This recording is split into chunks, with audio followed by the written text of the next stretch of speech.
हूं धर्मेंद्र, आप देख रहे हैं ऑनलाइन न्यूज इंडिया।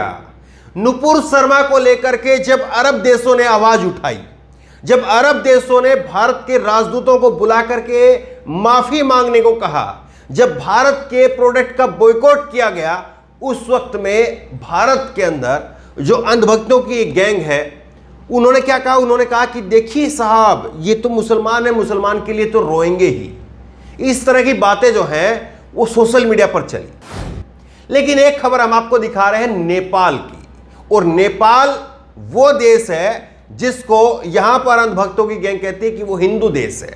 हालांकि नेपाल ने अपने संविधान में संशोधन करके अपने आप को जो है वो एक धर्मनिरपेक्ष देश के रूप में भारत की तरह से ही अपने आप को घोषित किया है, लेकिन फिर भी नेपाल को हिंदू बाहुल्य देश कहा जा सकता है।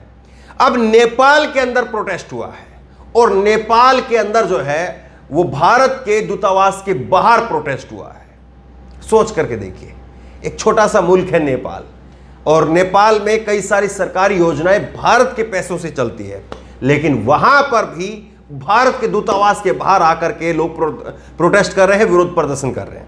ये मिलत टाइम ने खबर किया है। मिलत टाइम ने लिखा है कि नेपाल की राजधानी काठमांडू में भारतीय दूतावास के बाहर पैगंबर मोहम्मद के बारे में की गई गलत टिप्पणी पर बीजेपी की पूर्व प्रवक्ता नुपुर शर्मा के खिलाफ विरोध प्रदर्शन। मैं चाहूंगा 1 मिनट के लिए, करीब 2 मिनट की वीडियो है, आप लेकिन जो है 1 मिनट के आसपास तक जो है वो आप देखिए इस वीडियो को, किस तरह से वहां पर जो है वो विरोध हो रहा है। देखिए आप।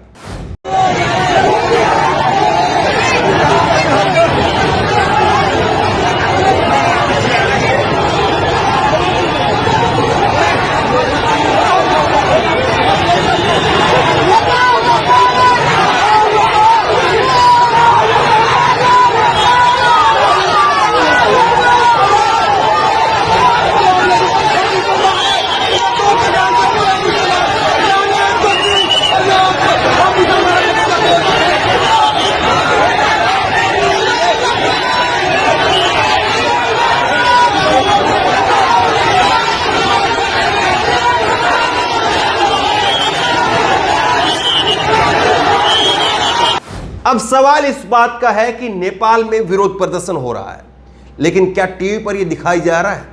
क्या टीवी पर बताया जा रहा है कि साहब ये अरब देशों तक बात नहीं रही है, ये बात नेपाल तक आ गई? हमारे पड़ोसी मुल्क, जो छोटे छोटे मुल्क हैं, हमारे मित्र मुल्क हैं, वहां पर प्रोटेस्ट हो रहा है, और वहां पर भारत के दूतावास को घेरा जा रहा है। क्या इस बात को दिखाया जाएगा?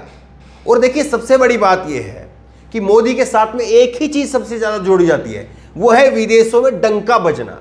तो क्या डंका इस तरह से बज रहा है कि अरब कंट्री से लेकर के और नेपाल जैसे हिंदू बाहुल्य जो देश हैं, वो भी अब वहां पर भी हमारे खिलाफ प्रोटेस्ट हो रहे हैं? तो क्या डंका बजने की जो परिभाषा है वो ये है? और दूसरी बात ये है कि आप याद करिए, जब नरेंद्र मोदी जी बाहर जाते हैं, वहां पर भारत के लोग कहा जाता है कि वो उमड़ करके आ गए हैं मोदी जी के प्रेम में, और वहां पर जो है वो मोदी जी के प्रेम में उमड़ करके आकर के ढोल नगाड़े बजा रहे हैं। उन तस्वीरों को दिखाया जाता है। अंजना ओम कश्यप ने नेपाल, अमेरिका में जाकर के मोदी जी के ढोल बजवाए, बर्लिन में जाकर के मोदी जी के ढोल बजवाए, जर्मनी में जाकर के मोदी जी के ढोल बजवाए।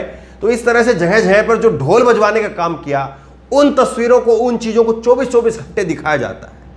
लेकिन मोदी जी की ही एक प्रवक्ता की वजह से हमारे ढोल फट रहे हैं, हमारे राजदूतों को बुला करके सवाल पूछे जा रहे हैं, लेकिन अभी तक उसकी गिरफ्तारी नहीं है। उसकी गिरफ्तारी करने की बजाय उसको उल्टा सिक्योरिटी प्रदान कर दी गई है। तो एक सवाल जो है वो उठता है दिमाग में कि आखिरकार ये क्या वजह है, कौन सी ऐसी क्रोनोलॉजी है इसके पीछे कि ये नुपुर शर्मा इतनी इंपॉर्टेंट कैसे हो गई, इतनी खास कैसे हो गई? एक प्रवक्ता ही तो है, कोई ऐसे नहीं कि कोई सरकारी पद है, कोई केंद्रीय मंत्री है, कोई ऐसा कुछ भी नहीं है।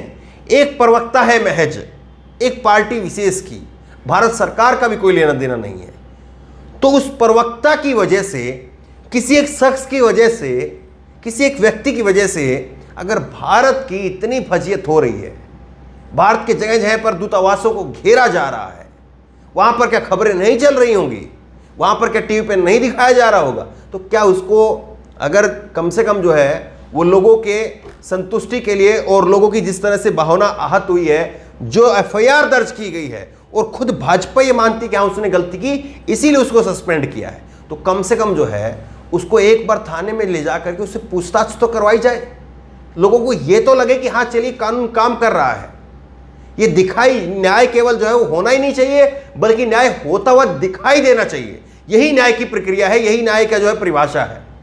लेकिन यहां पर 10-12 दिनों के बाद में एक एफआईआर दर्ज होती है और एफआईआर दर्ज होने के बाद में भी उस पर अभी तक जो है उसको बुला करके पूछताछ करने की बात जो है वो अभी तक नहीं हुई है। और उसको लेकर के फिर जगह जगह पर जो है वो विरोध प्रदर्शन हो रहे हैं, देश भर के अंदर हो रहे हैं, हिंसा हो रही है, कई लोगों की जान चली गई है, मासूमों की जान चली गई है, लेकिन शायद किसी को फर्क नहीं पड़ रहा है। दूसरी बात यह है कि क्या वाकई ये नुपुर शर्मा के जरिए एक ऐसा सफुगा जो है वो छेड़ा जा रहा है कि नुपुर शर्मा का मामला, नुपुर शर्मा की खबर केवल यही चलती रहेगी और उसके आड़ में जो है जो खबरें आती हैं वो फिर सारी छिप जाए। चीन ने जो है वो हाल में खबर सामने आई है, चीन ने भारत के बॉर्डर के पास में अपनी सेनाएं बढ़ाने का काम किया है।